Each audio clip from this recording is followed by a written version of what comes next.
It's very wrong step माही। तुमने घर से भागकर बहुत गलत कदम उठाया है। तुम्हें पता है माही, औरत के लिए बाहर की खुशियों से चार दीवारी के दुख ही बेहतर होते हैं। मैं मजबूर थी निकत। तुम मेरी कॉलेज फ्रेंड हो ना, प्लीज प्लीज मेरी हेल्प करो प्लीज। तुम क्या समझती हो आतिफ तुम्हारे साथ सिंसियर है? मुझे खुद से भी ज्यादा भरोसा है आतिफ पे। तुमने उसे बताया कि तुम लाहौर आ गई हो? मैंने कॉल की थी। मैंने उसे बताया था कि मैं स्टेशन पे हूँ, पर वहां पे मेरे बाबा और उनके कुछ लोग मुझे ढूंढ रहे थे, इसलिए मैं रिक्शा पकड़ के सीधी तुम्हारे पास आ गई। शायद आतिफ मुझे ढूंढ रहा होगा। तुम उसे कॉल करो और उसे बताओ कि तुम मेरे पास हो। फोन तो मैं घर बुलाई हूँ। एक काम करो, मेरे फोन से कर लो कॉल।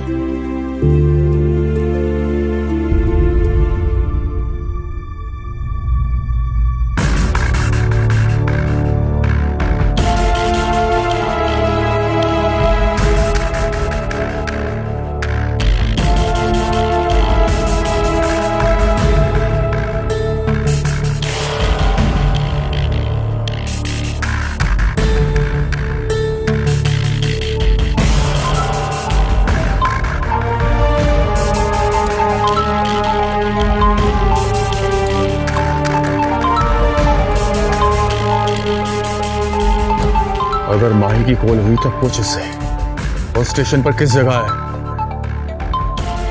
हेलो हेलो आतिफ, मैं स्टेशन पे नहीं हूँ। तुम वहां मत आना।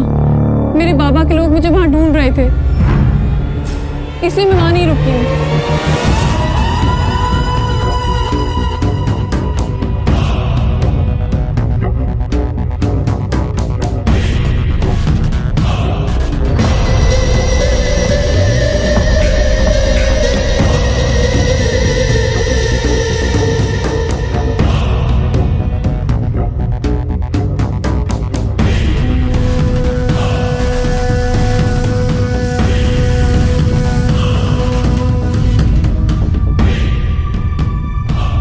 ये कुछ पता है माही के बारे में?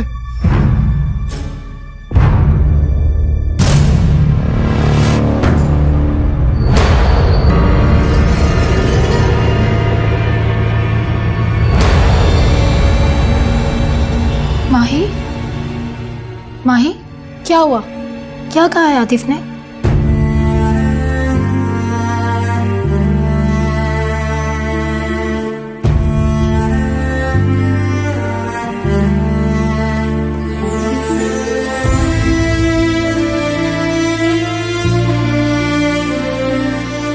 माही, कुछ बताओ तो सही, क्या कहा है आतिफ ने?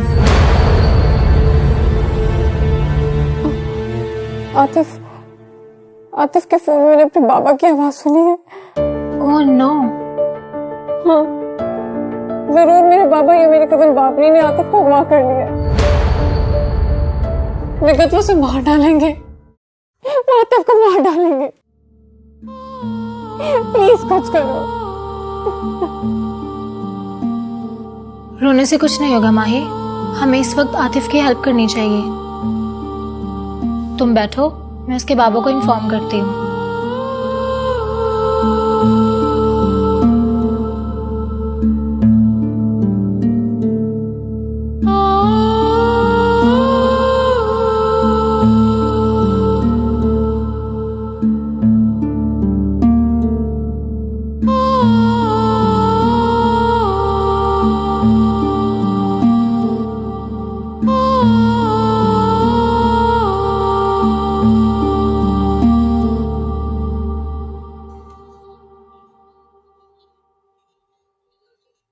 आतिफ आए?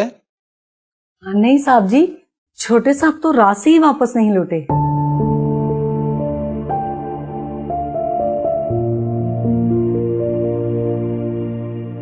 साहब जी, आपके लिए खाना लगाऊं? नहीं, मुझे भूख नहीं है। जी अच्छा।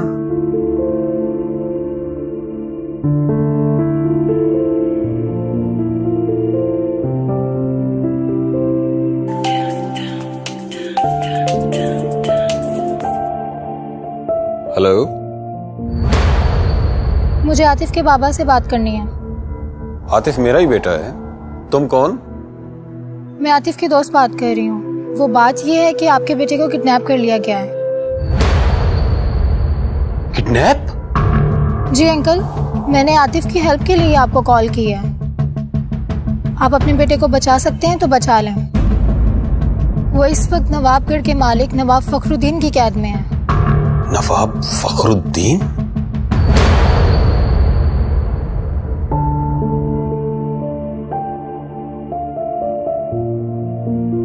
अस्सलाम वालेकुम। कैसी हो रिफत? वालेकुम अस्सलाम। ठीक है, सब ठीक है। तुम कैसी हो? बहुत खुश। बेटे की शादी के दिन करीब आ रहे हैं ना? शादी? हाँ, कल ही तो आ रहे हैं शादी के दिन रखने के लिए। ज्यादा दिन नहीं रखूंगी, 1-2 हफ्ते का टाइम दूंगी। मैं बहुत जल्द अपने बेटे के सर पर सेहरा देखना चाहती हूँ। हाँ हाँ, ये तो हर माँ की ख्वाहिश होती ही है। ये बताओ, मेरी बहू कैसी है? किधर है वो? बात करवाओ, बड़े दिनों से उससे बात नहीं हुई। वो शहर है, उसके इम्तिहान होने वाले हैं ना, इम्तिहानों के बाद ही आएगी। उससे बोलो जितना पढ़ना था पढ़ लिया उसने, अब घर गृहस्थी के बारे में सोचना शुरू करे। और हमने कौन सा उससे स्कूल टीचर लगवाना है? बस उसकी ख्वाहिश थी, उसके बाबा भी मान गए। आपको बस हम बताने ही वाले थे कि शादी की तारीख कल नहीं बल्कि फिर कभी मुकर्रर कर लेंगे। फिर कभी? हाँ, उसके इम्तिहान मुकम्मल होने के बाद। अब इम्तिहान का इंतजार कौन करे? हमने तो शादी की तैयारियां भी मुकम्मल कर ली हैं। पूरे गांव की औरतें ढोलकी बजाने आती हैं। अब इम्तिहान का बोल रही हो? कुछ ज्यादा वक्त तो नहीं मांग रहे हम, बस 1-2 हफ्ते की बात है। ठीक है, मैं चंदू के बाबा से बात करूंगी।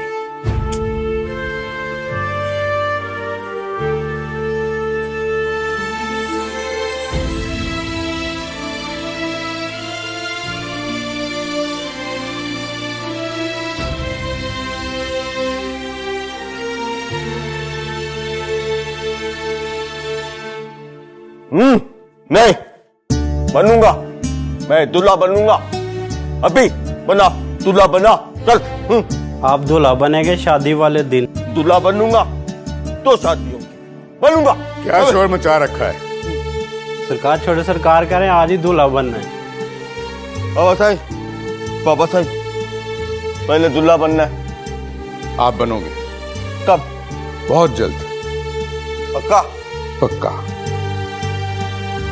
Thank you.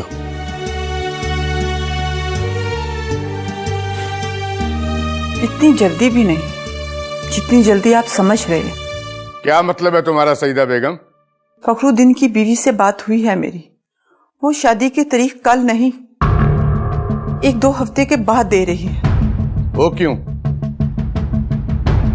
उसकी बेटी के इम्तिहान चल रहे हैं। मुझे लग रहा है इस रिश्ते से मुकर जाने के बहाने ढूंढ रही है वो। अगर तुम्हारे घर वालों को हमने नहीं मुकरने दिया तो चंदू के ससुराल वालों को कैसे मुकरने देंगे? बस तुम अपने लाडले को भी कुछ तमीज सिखाओ और बच्चों वाली हरकतें बदलने की कोशिश करो। उसकी हरकतें देख देख कर लोग फखरुद्दीन को बताते हैं, तभी तो बार बार इनकार किया जाता है। बरादरी वाले बीच में ना आते तो वो कभी राजी ना होता। अगर वो राजी हुआ है तो उसने एहसान नहीं किया हम पर। बरसों पहले जो वादा किया है वो निभाकर अपनी इज्जत बढ़ाई है। मेरे चंदू में बुराई भी क्या है?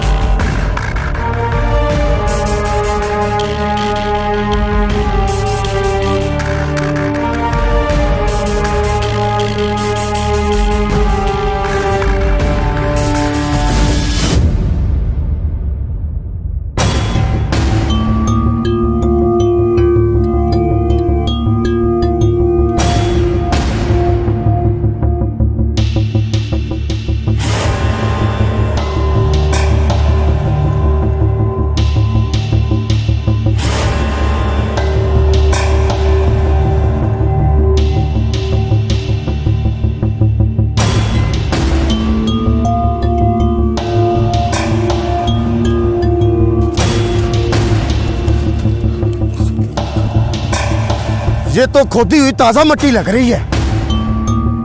हाँ, है शाबाश, बिल्कुल सही आइडिया लगाया तुमने। खोदो इस जगह को, मुझे लगता है यहाँ पे ही लाश मिलेगी।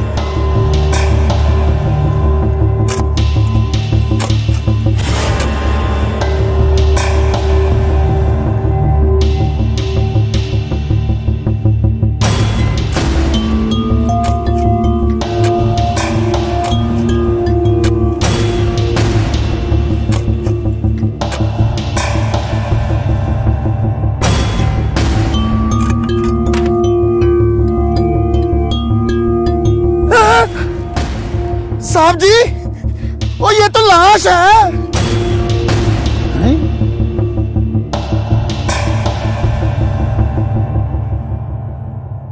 साहब जी, मेरी बहन की लाश।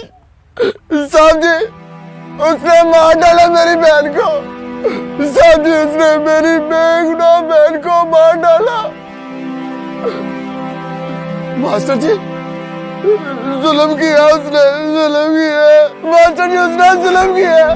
हाँ जी मास्टर साहब, अब बताओ कहाँ गई तुम्हारी सफाइयां और गवाहियां, और जिसको तुम कहते थे बहुत शरीफ आदमी है, वही अपनी बीवी का कातिल निकला। ओए, इस लाश को ले चलो पोस्टमार्टम के लिए, और रह गई बात कातिल की, उसको तो मैं पकड़ ही लूंगा। जहां छुपना बेटे छुप ले, तू खुद मुझे कहेगा, ऐ शाबाशी, पकड़ ही लिया ना।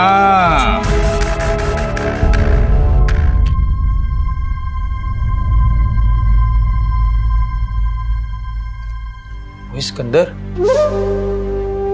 दरवाजा खोल।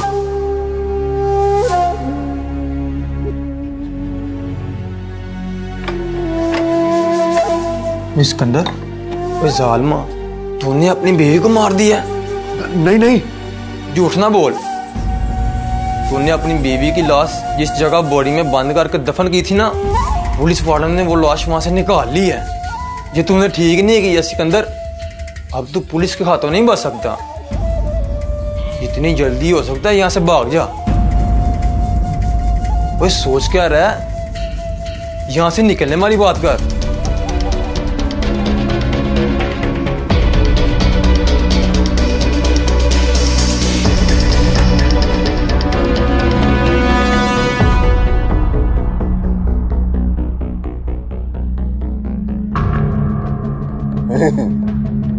मुझे फखरुद्दीन की नीयत में खोट लगता है। मुझे भी यही लगता है, वो इम्तिहान वाली बात करके बदलने के बहाने ढूंढ रहे हैं। मुझे नहीं लगता फखरुद्दीन अपनी बात से फिरेगा।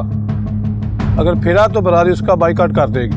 बरादरी वाले उसका बाइकाट करें या ना करें, मेरे लिए अहम नहीं है ये। मेरे लिए अहम ये है कि वो अपनी बेटी का ब्याह मेरे चंदू के साथ करे, और ये उसे करना पड़ेगा। इसलिए वो जो इम्तिहान के बहाने मांग रहा है ना, मैं उसको 1-2 हफ्ते का टाइम दे दूं। बाबा सही, टेंशन मत ले, कोई बात नहीं। शादी तो होनी है ना, अभी ना सही तो बाद में सही, है ना, है ना। हाथ में कोई बात नहीं, शादी तो होगी ना चंदू की, अभी नहीं तो बाद में सही, क्या फर्क पड़ता है। मेरी शादी होगी।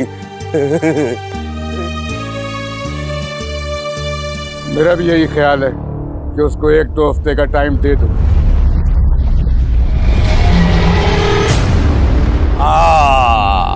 आई शाबाशी, आज तेरी मालिश का मजा आ रहा है। रोटी हजम हो गई है भाई। आज पल्ले से खाई है ना। अच्छा बा, हाँ जी, तो आपका बच्चा अगवा हुआ है जी। तो आपको किसी पे शक है? शक? मुझे पूरा यकीन है कि मेरे बेटे को नवाब फखरुद्दीन ने किडनैप करवाया है। और कोई अकल में आने वाली बात कर। फखरुद्दीन आदमी ऐसा नहीं है,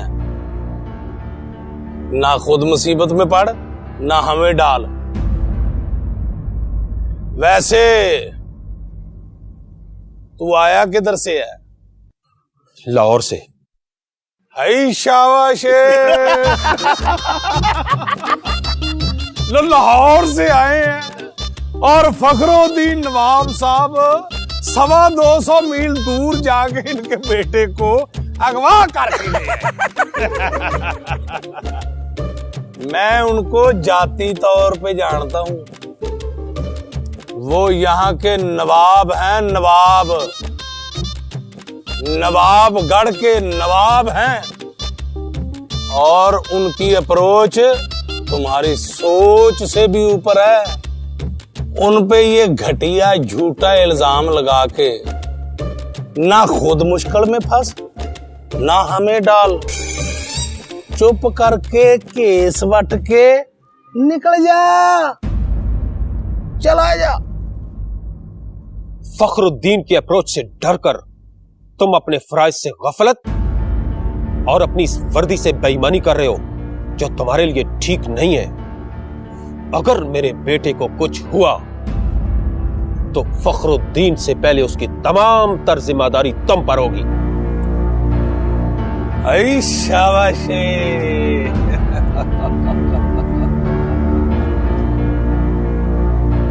शाबाश भाई, शाबाश, ऐ शाबाश।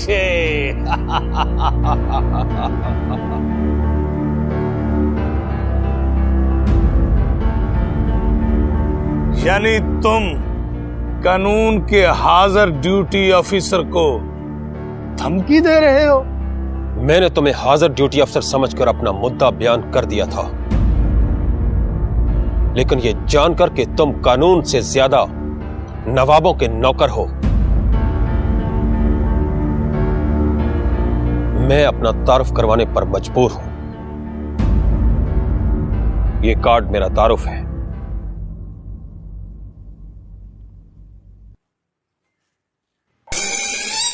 आईजी साहब? Yes, my best friend.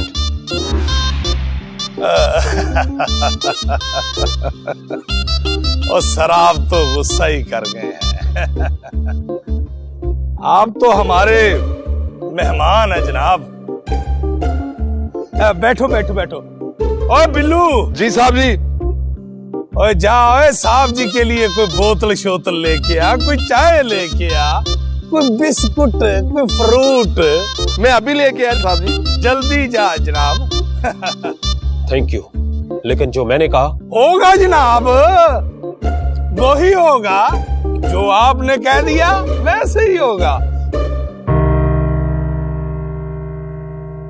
Rifat, ठीक है तुमने सजदा भाभी को 1-2 हफ्ते का बोल दिया है, लेकिन ये मत बोलना कि तुमने झूठ बोला है। सच बोलने से भी तो रुसवाई है ना। तुम्हारी लाडली जो रुसवाई हमें दे गई है, उस रुसवाई को हमारे झूठ बोलने से कब तक छुपाया जा सकेगा? बस 1-2 हफ्ते तक। उसके बाद क्या कहेंगे उन लोगों को?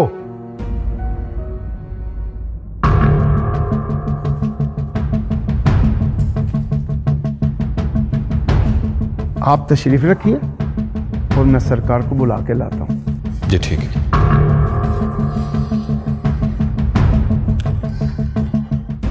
मुझे तो खुद बिल्कुल समझ नहीं आ रही कि क्या करूं।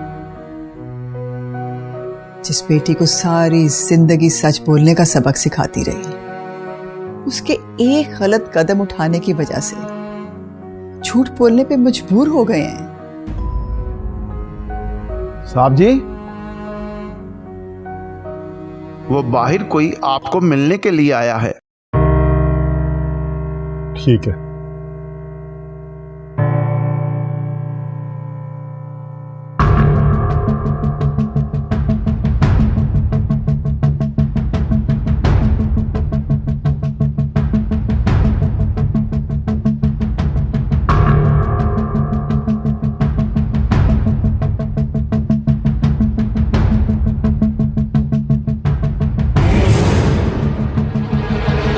ये बात करो।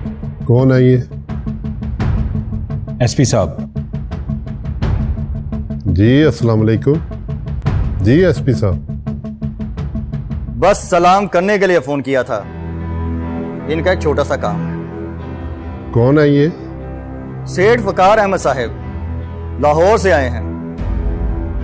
शहर में बड़े रख रखाव और ठाट बाट वाले लोग हैं। हाजी साहब के बेस्ट फ्रेंड हैं। ओके।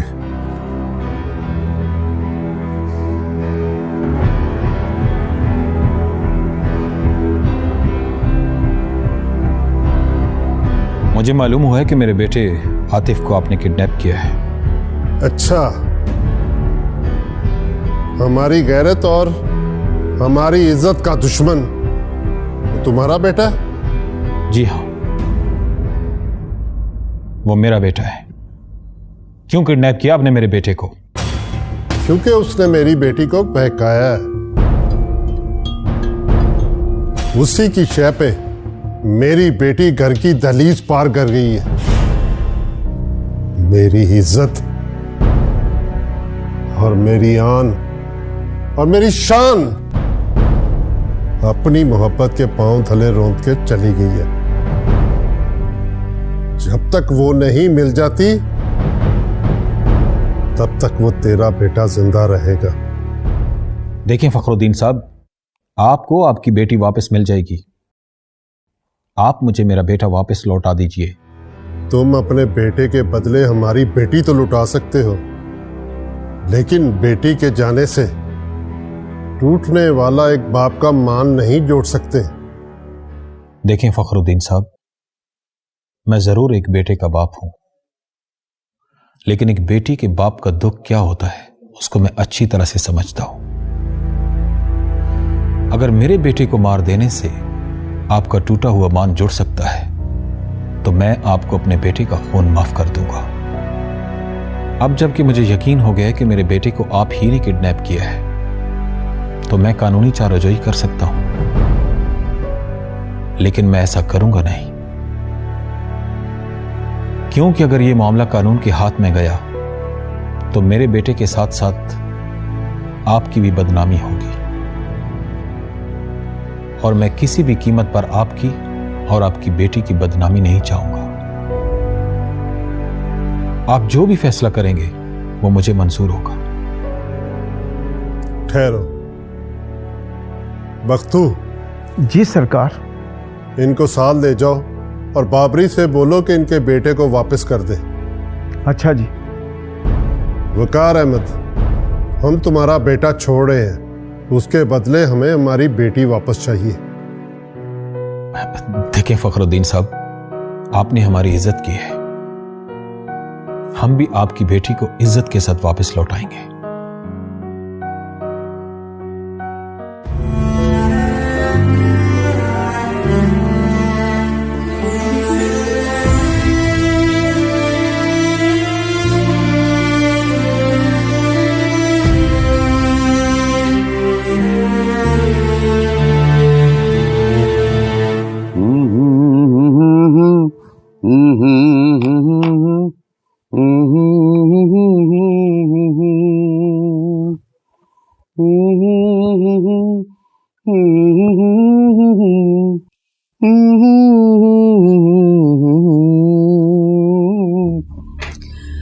लगता है फिर शहर जाने की तैयारी है। समझदार हो, आखिर नवाब खुशबख्त की बीवी हो।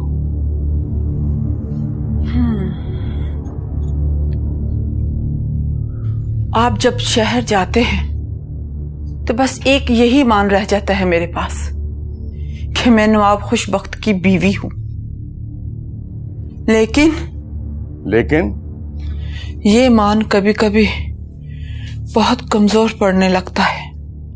अजीब से वसवसे ज़हन को घेर लेते हैं।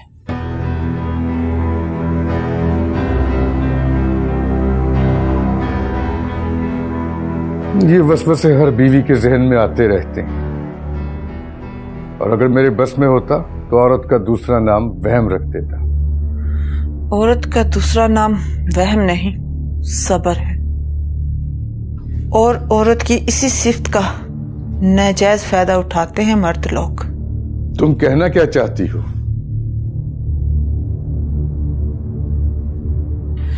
कुछ नहीं, वापस कब आएंगे? तुम जानती हो कि मैं शहर में 1-2 रातों से ज्यादा नहीं ठहरता। वो 1-2 रातें सदियों की तरह होती हैं मेरे लिए। तुम्हारा क्या मतलब है कि हर वक्त तुम्हारे पास बैठा रहा करूं, सब काम काज छोड़कर? मैंने ये कब कहा है?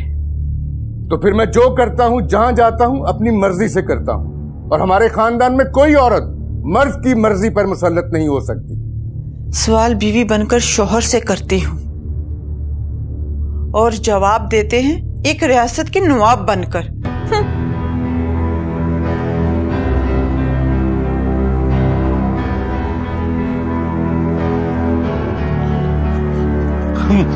बाबू सही, वो मेरे घोड़े के लिए बिस्किट और कपड़े। अच्छा अच्छा, ला देंगे। आप चलो अपनी अम्मा के पास।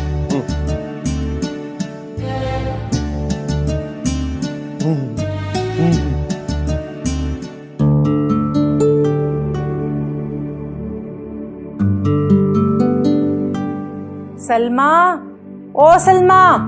हाँ अम्मा। अम्मा की मारी दिन ढलने को है, मेरी सब्जी काटने तक आटा गूंद के रख दे। अच्छा अम्मा। जल्दी कर। एक तो इस कलमुहे सब्जी वाले ने ना सारे आलू ही खराब दिए हैं। कल आए, मैं इसकी अच्छे से खबर लेती हूँ। पैसे लेता है गोश्त के और देता है सब्जी गली सड़ी। पर वो बेचारा भी क्या करे, महंगाई इतनी हो गई है। परात से आटा उछला है, लगता है कोई मेहमान आने वाला है।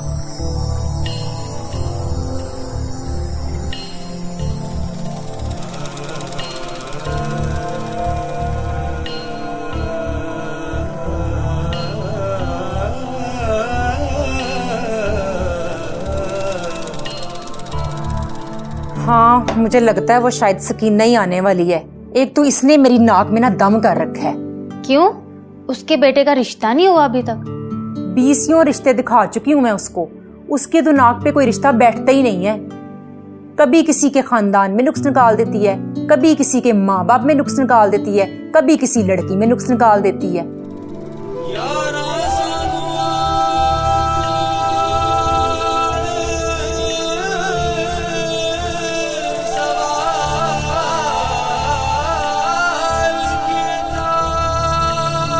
कल को जब अपनी बेटी का रिश्ता करेगी ना, तो फिर उसकी अकल ठिकाने आएगी। और तूने सुना है ना, जैसे को तैसा। छोड़ अम्मा, आजकल ऐसा ही होता है। अब की बार है तो उसको बोल देना, उसके बेटे के मयार के मुताबिक तेरे पास कोई रिश्ता नहीं है। दिल तो मेरा भी यही चाहता है, फिर सोचती हूँ कि कहीं हो ही जाए तो अच्छा है। 4 पैसे ही आएंगे ना, जो तेरे हाथ पीले करने के काम आएंगे।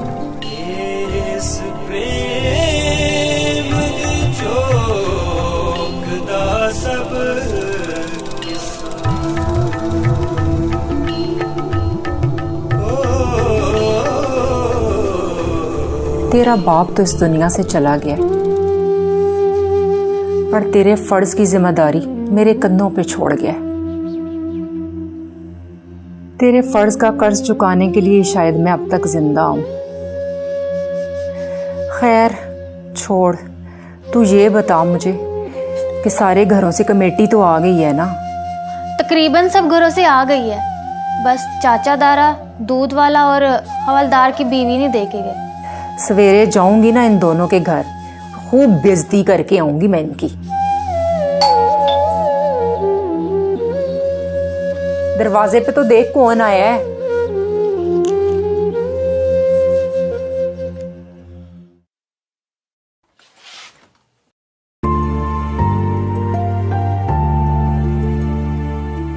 सिकंदर, तू? हाँ मैं। तू कैसी है? ठीक हूं मैं, और अम्मा भी ठीक है। अरे कौन है दरवाजे पे? किससे इतनी देर हो गई है बातें कर रही है? अम्मा तेरा भतीजा है। ये मजाक कर रही है क्या? नहीं अम्मा सच कह रही हूँ। आओ सिकंदर।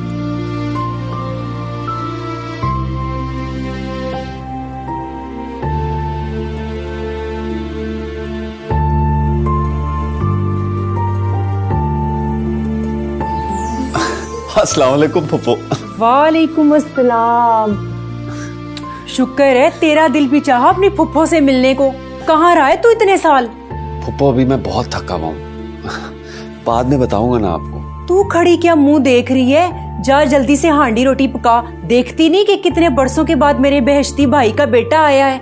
जा और चल पुत्र, तू थोड़ा सा ना फ्रेश हो जा, फिर खाना शाना खा के ना दोनों खूब दुख सुख करेंगे। चल आजा अंदर मेरा पुत्र।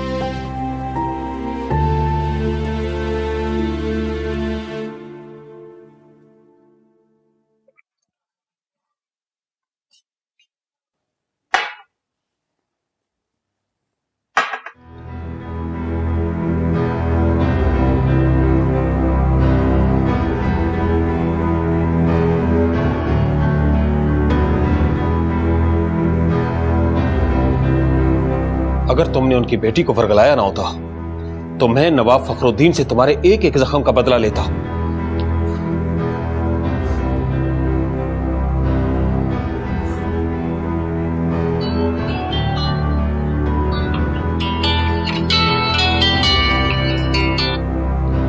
हेलो, आप आतिफ के पापा हैं ना? जी जी, आप कौन? माही। माही? मैंने ये पूछने के लिए फोन किया है कि आतिफ आतिफ बिल्कुल ठीक है। ये लो बात करो। हेलो माही। आतिफ तुम ठीक हो ना? हाँ माही मैं ठीक हूँ। मेरे डैड मुझे तुम्हारे घर वालों के चुंगल से छुड़ा कर ले आए हैं। मगर माही तुम इस वक्त कहां पर हो? मैं अपनी दोस्त के घर हूँ और मुझे आपका पहले वाले घर का एड्रेस मालूम था और आपने बताया था ना कि आप लोग दूसरे घर में शिफ्ट हो गए हैं। अगर मुझे वहां का एड्रेस मालूम होता तो मैं आ जाती वहां। माही मैंने अपने डैड को भी तुम्हारे बारे में सब कुछ बता दिया और मैं तुम्हें अभी पिन सेंड करता हूँ।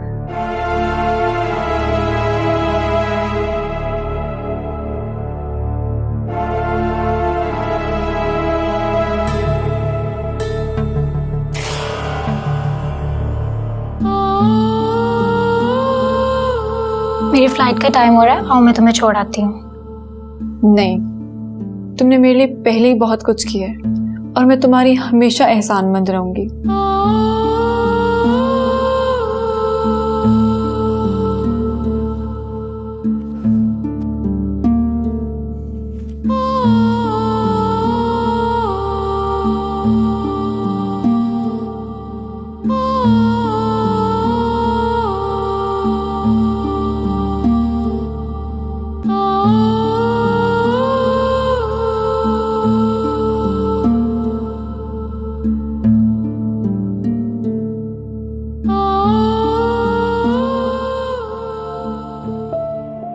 सिकंदर पुत्र, तेरे आने से ना इस घर में बाहर सी आ गई है और मेरा बिश्ती भाई भी ना मुझसे बड़ा ही प्यार करता था। पर तेरी अम्मा से शादी होने के बाद ना ऐसा ऐसा वो घर आना ही छोड़ गया। पता नहीं क्या जादू टूना किया उसने कि उसके पैर ही बांध दिए। अम्मा, मरने वालों से शिकवे शिकायतें नहीं किया करते। अरे अगर शिकवे शिकायतें होती तो मैं अपने भाई भाभी के लिए हर जुमेरात को खत्म थोड़ी ना दिलवाती। अम्मा, वो तो चले गए अब इस दुनिया से। सिकंदर से भी तो पूछ, इसको हमारी याद कैसे आ गई?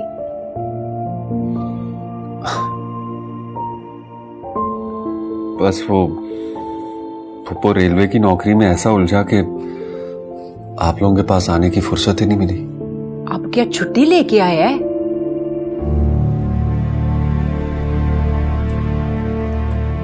नहीं फुप्पो, हमेशा के लिए आ गया। यही कोई छोटी मोटी नौकरी ढूंढ लूं। सुना था तुमने शादी कर ली। वो शादी नहीं, बर्बादी साबित हुई थी मेरे लिए।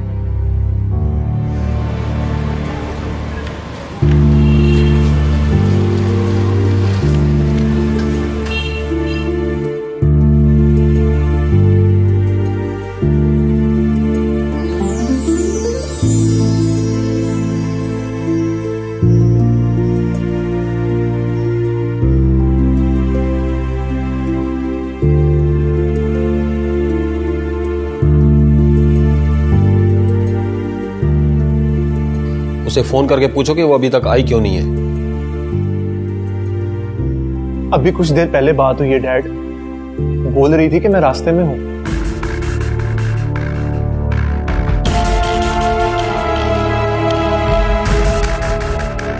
लेकिन उसके आने से पहले मेरी एक बात कान खोल कर सुन लो। तुम्हारी रिहाई के बदले मैंने नवाब फखरुद्दीन से वादा किया है कि मैं उसकी बेटी को बाइज्जत तरीके से उसके हवाले करूंगा।